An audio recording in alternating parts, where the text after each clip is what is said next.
And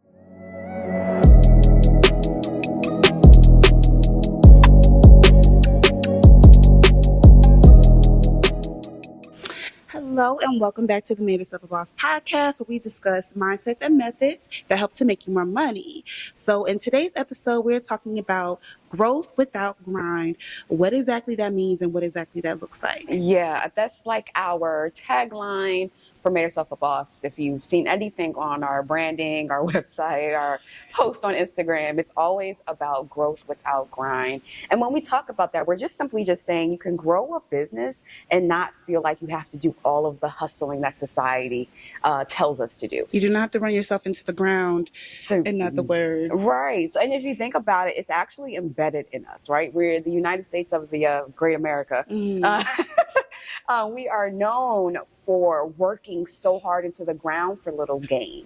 And that is not the mindset or the method that you can use to grow your business. You can actually grow a multi-million-dollar business with grace and ease. And that simply looks like, for us, systems, support, structure, and strategy, right? Yes. In no particular order, because I definitely did that backwards. But it's saying that when you have things in place that help you, you can grow your business and not feel exhaustion, not feel burnout, not feel stress. And we're not saying there are not going to be moments where those come in, but you have things in place so that growing without grind is necessary for you. Exactly. And think about it like this. We've all heard the concept of working smarter, not harder. It's the same sort of thing. I really feel like it comes from just the lack of knowing what options you have, and along with the culture, right? Some of the culture. We're still freshly coming out of grind culture and hustle hard and team no sleep and all of that. I was there when that was a thing. Same. In every song, it was just over and over Pinterest. It was Rick Ross, all that. Rick Ross, and it's not the best way to get it. I mean, I don't know about you, but Shine and I were definitely women who want to make it to the top, still being able to function, still being able to have some sanity at the end of the day, without broken fingers and people who hate us because we just didn't spend any time with us and all of that. It's a matter of just working smarter and not harder. And once you learn the concepts, and once you implement them, it's just a working machine at that point. And that's grace and ease. It's just simply flow.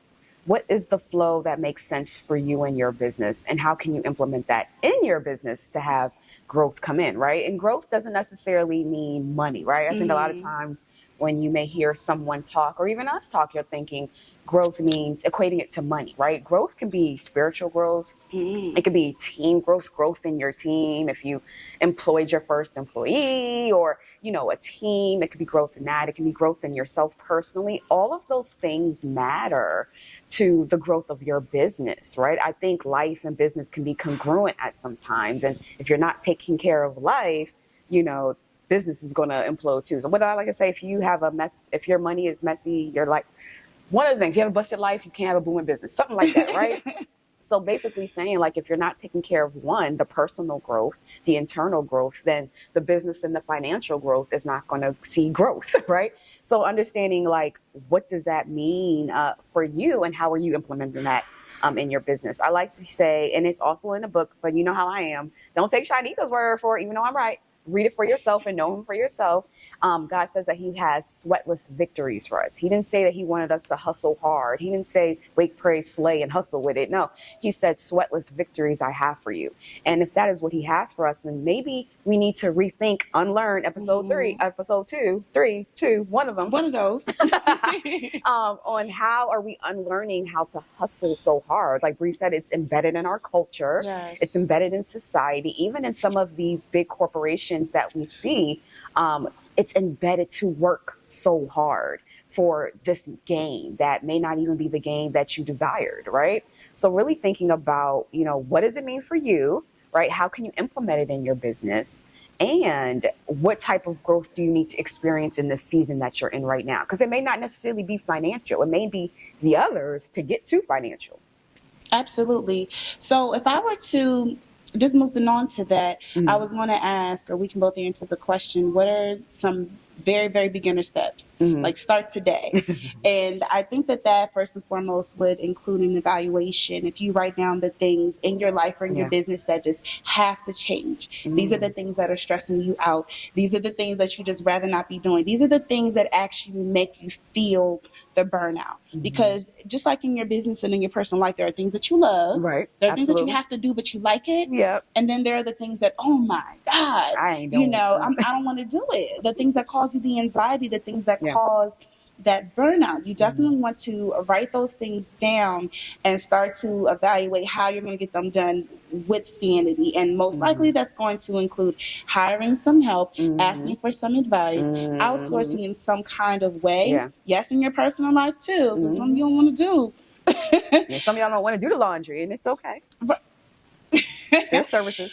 But you first have to evaluate where your pain points are coming from and write them down, and then on the other side of the paper write down how they're going to be implemented. Yes, it might cost some money, it Mm-hmm. might cost some time to get it started up, Mm-hmm. it might cost some thought process on your end. If it is something that is particular that needs to be done, write down your SOP, write down the way that it needs to operate Right. so that you can pass that responsibility on to someone else. So that's the first and foremost thing. You have to do the evaluation. Secondly, and to me the most important part, you just got to learn to let go. Oh, You the just got to learn control.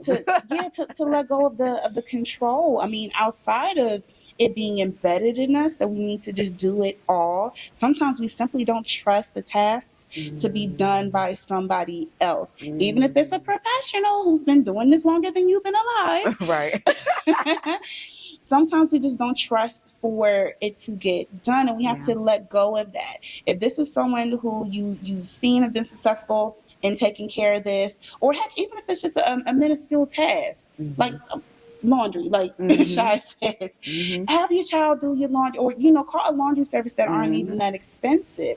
Just figure out how it can get done in a way that you still feel confident that it will be done the way that you want it to be Right. done. These are really good. So we heard write it out and evaluate. We heard surrender and let go of the control and trust that it will get done the way you want it to get done. And then Bree's going to drop the third jewel on how we can implement this. And dang, I just had it too. Well, I'm Yes, gonna dive in as she yes. gets it in. I'm gonna dive in on the control and surrender part because I think that is the vital part. After you evaluate and write it down to know what you don't like to do, what's causing, like you said, the anxiety or what you don't like to do, and then after the evaluation, you go into surrender. I think sometimes the trust factor. Yes. And that's why SOPs are important, especially in your business. So if there's a task in your business that you're having a hard time letting go, that's the point of your SOPs, writing exactly out step by step how you want it to get done. And if you're writing it out, you're trusting a person, letting go of the control that you don't have to do it because you can do other tasks, right? There's the $5 task, the $15 task, and the $1,500 task. You should be on the $1,500 and up task, right? You can let somebody else do the $5 and $15 task. That's why you write your SOPs. As you let go of the control, you're letting go of something that you can receive. You're receiving more income. As they can do all of these smaller tasks, you can do the bigger ones that cause revenue to increase in your business. And that's what you should be focusing on. The things that you love to do, yes, and the things that cause more revenue to come in as you let go and surrender Yes. to someone else that can see your vision, that can get excited of doing the task and can do it very well. And even add some ideas to what you've had to even make it even better, right? Sometimes you can't think of every single thing. Sometimes that other brain who's just as brilliant and just as excited can bring something to the table that can help elevate your business. So letting go is actually increasing. It's actually adding more to your business. It's allowing more into your business and into your life. I did remember the third point. Boing. The third point was to be willing to pay for convenience. I know that after you write down, you do your evaluation, and then after you're practicing being able to let go so that you can allocate these tasks to other people. Another big thing that just holds people back is that they just simply don't want to pay for it. They don't want to pay for something that they're used to doing themselves, even though it's causing them all the stress. Even though it's causing you all of the stress, even though it's like literally making you be behind in the other things, even though it is making your life fall apart. Because that's what burnout feels like. You're not willing to pay for convenience. And, we don't believe in the word I can't afford it because in today's day and age, there's always something that you can do. Absolutely. Okay.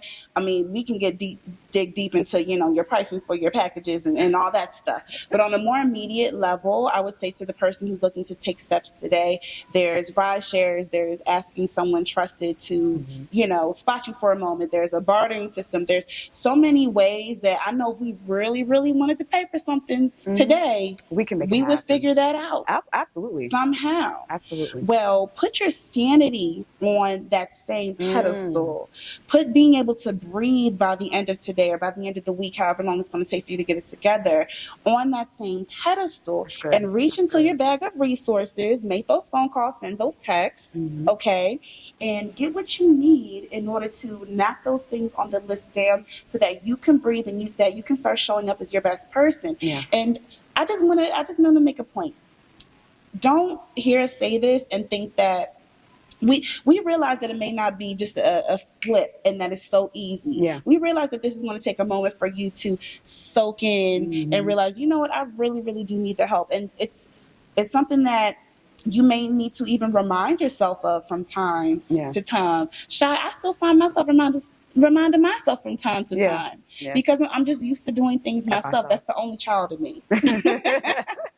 That's the only child in me. Like, I got it. I can do it. I can entertain myself. I can handle this. Mm-hmm. But since being a full-time entrepreneur and taking that on, I'll be the first to tell you it's stressful on top of everything else. And one of my biggest personal struggles was releasing and letting it go and eventually paying for the service, the convenience, paying for the freedom, and paying to get my air back. That's so good. Yeah. That's so good. I know Bree just dropped a lot of things that made it practical for you.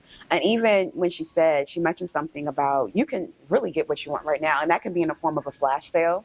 That can be in form of a quick cash injection strategy, helping 5 people something really quick. It could be in form of a VIP day, your highest paying thing, right? To get that cash really quickly, right? So those are practical things that can add in like, oh yeah, I can afford this real quick, real fast. Let me put my brilliance on and think it through really quickly. After Bree did all that, we're going to pay some bills, take a quick little commercial break, and we'll be back to help you grow your business without grind. Meet and mingle, multiply your money, and move into your next level. Register now for the Made Herself a Boss Mixer, an event designed for women entrepreneurs eager to expand their network and learn key strategies to grow their business without grinding. Register for free now for this event happening on February 24th in Wilmington, Delaware.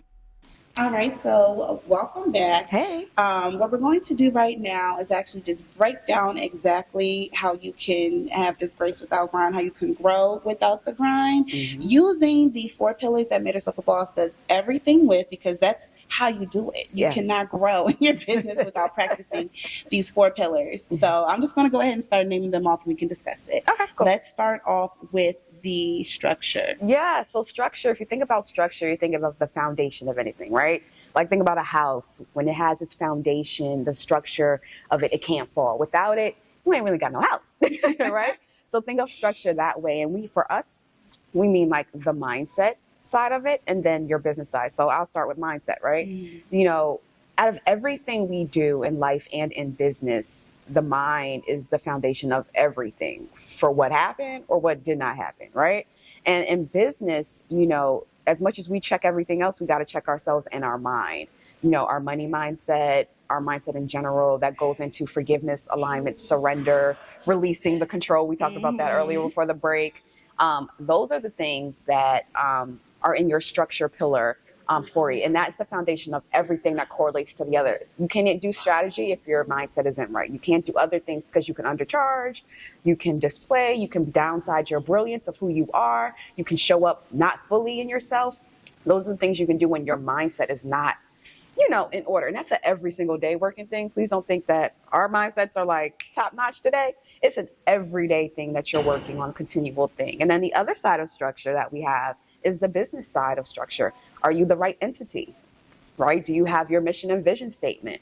Those things that show who you are, what you're about, and why people need to look at you for the solution, right? So you want to, in structure, you want to think about the audience that you're serving. So the audience of one, you want to think about the true problem that they have that they can't solve their own. So the problem that you're solving, and then the one true solution that you're providing to get them that ultimate transformation. That is all in your structure. Clarity is in your structure, right? So think about that when you think of the first pillar, the structure pillar that we have that will help you grow your business without growing.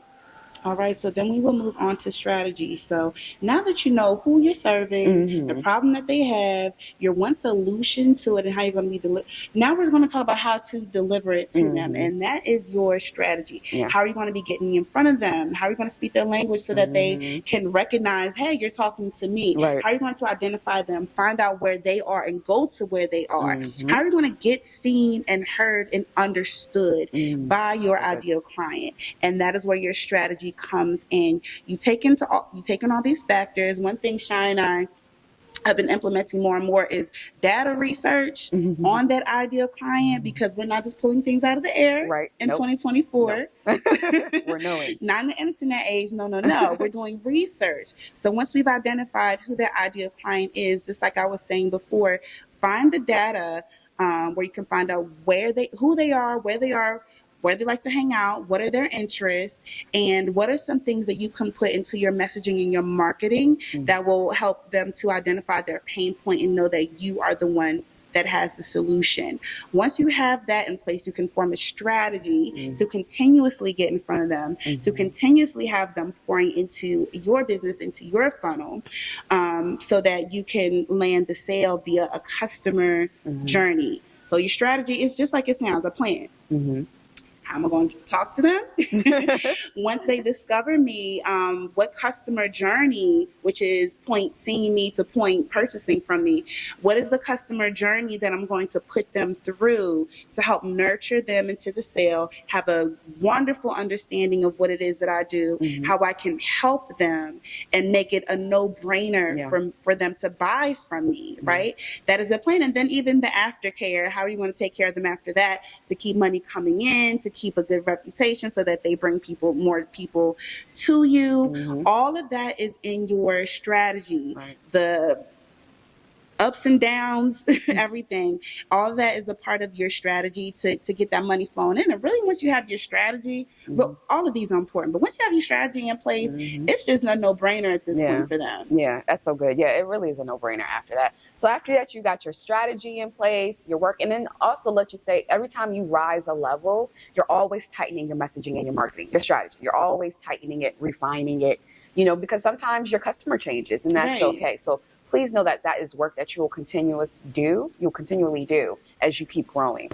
But next but not least is the systems, because if you ain't got no money coming in, you ain't no systems to follow through with it, right? So after you are clear and you're excited about your strategy, you're going into systems, and that simply looks like the grace and ease of it. It's getting your time back. So it's your automations, it's your CRMs, it's how is the business flowing on the back end side. See, Bree is the expert on the back end systems of all things. So if you have particular questions, hop in DM, talk to that girl right there. Talk to me. I think I like it so much because when you implement things like automation, it really just makes your business a machine. Yeah. I don't know where I would be without my CRM, without my system that, sends out, it collects the data from the customer via a contact form, sends them out, more information about what I do, sets up a meeting for me, puts it on the calendar for me. After we speak, it just does all those things for me. I do not have to be physically there in certain parts of my business,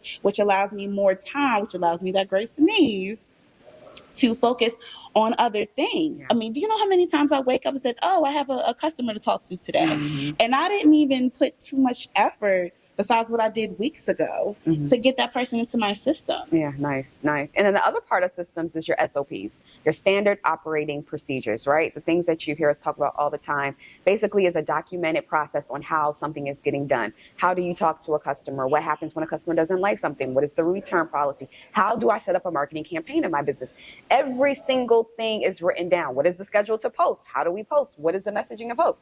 Every single detail that makes your business run is a written document. An easy way to do it, if you feel like, well, Shanika, how can I start doing that, is recording yourself. Everybody got the little voice memo app on their phone. You turn that on and start talking on how you do something. Record on Zoom. You can just share your screen and start doing the process. And Zoom can and talk it through in Zoom, and Zoom can transcribe it for you. Grace and ease, right? There's an app doing that for you. So think about, how are you documenting. You think about when you get hired for a job, they have that booklet of procedures or their welcome thing, right? Showing you how that's an SOP. You're creating that for your business, right? So think about those examples as you are documenting how are you running your business and what needs to happen in case if you're not gone. If you have a team and you want to take vacation and they need to refer back to something, they have the SOP. They don't need you. You can take vacation. And your business can run just the same. And it's not imploding, right? Right? So think about systems. What systems do I need to have in place to make my business run? What systems do I need to have to launch a product or service in my business, right? Those are the things needed for grace and ease to allow in your business. Right. And that's also, I mean, all of these really are, but that's also another thing that you'll just be constantly updating and tightening. Yeah. I can say from personal experience, some things you don't know until it happens. Very true. And then you always want to look at the situation. Well, how would I have liked to handle that? Or what would I have liked an employee of mine to do in this situation? Yeah. And now it's just written down. If anything happens, you follow your own directions, or whoever you've hired can follow those directions, and it's still smooth sailing from there. Yeah. And accountability is in that part too, right? So you're being able to hold somebody accountable because you have a written process on how things should get done. So systems is something that you need that allows you to grow your business without crying. Exactly. All right, so the last pillar that we're going to discuss is support. Yes. Support. So what do we think about when it comes to support? Someone who's going to help you, right? But I want you to dig a little bit deeper. This is your all-around community. This is your network. These are the people who hold you accountable, who you bounce your ideas off of, who inspire you, who maybe help you in certain aspects of your business, or you can be helping them. But this also includes your life coaches, your therapists, your whomever is helping you to become your better self, either personally or professionally. That is what we call support. This is how you keep from falling, and this is also how you keep your sanity. Support can also fall into the category of, like we said, those people who you've allocated those tasks to. This can be your team. This can be your friend or your husband sometimes, or even your kids. You know, the people who are assisting you in the ways that you need to be assisted, no matter what ways that looks like. And a great way to figure out who needs to be in that support system is by even going back to that list of things. Remember, you wrote down not just the things that don't make you happy that you're doing, but maybe the things that you need to be doing, the things that you're missing. There is a person you can call or hire or get mentored by who can assist you with all of those things. Yeah, and when you don't do what Bree just said, there's two things to consider I want to offer to you, if you would allow me to. There's the cost of inaction and there's return on investment. And entrepreneurs definitely know what those two things. So the cost of inaction basically talks about what happens when I don't take action. What is it costing me when I do not get the support I need, when I do not get the coaching I need, when I do not get the therapy, the life support, whatever? What is that costing me when I do not do that, right? Return on investment talks about when I do invest in these ways, whether it's my money, my time, my patience, what happened? What do I get back? Return on investment. All the time when you invest in coaching, the return on investment is the transformation that you desired, right? So the cost of inaction when I don't invest is longer time to get to the goal, stress, anxiety, downfalls because I did not take time to invest in myself to get to the true transformation that I desired. So as you are thinking about support, also think about the cost of inaction and the return on investment every time you think about investment. So I wanted to add that in there too. That was a really good one. So we've just gone ahead and broken down the steps, even steps that you can take today to start growing yourself and your business with grace and ease. If you need a little reminder, if you just need something tangible for you girlies who like something to read, we do have a freebie actually, and we will be attaching that in the description box or the show notes for you to go ahead and download. Please do that. Especially if you just want to start on your journey today, if you're ready to let it go, if you're ready to finally breathe, please download that freebie and start on your journey to grace and ease, because once you do it, it's a lifestyle and you're never going to look back. No. So it's the Growth Without Grind guide. Like Bree said, we'll put it in the show notes for you. And it's for the girl who needs to grow, who's already grown their business, but needs to keep going. How do I continue to grow my business? And you'll break down, there's steps in there for you. So definitely a guide that you need to download in this moment to continue this conversation that we're having with you right now. One more thing before we go, please make sure that you are doing your journal prompts for the week. Each and every episode, we'll be dropping in the description box or the show notes the journal prompt that will, of course, help you to gain clarity and help you to continue to grow into the Money Making CEO that we know that you are. So again, it's in the box, or make sure that you're just signed up to our mailing list. We also send it out there too. So we hope that this episode did you good, that you learned something new. If you did, do us a quick favor. Tell us how this episode was for you. You know how far testimonials and stuff goes for us, right? We want to make sure that we are spreading the news to every entrepreneur out there so that they can grow a business without grind, right? So let us know how this episode was for you. Do your journal prompts, and guess what? We'll see you on the next episode.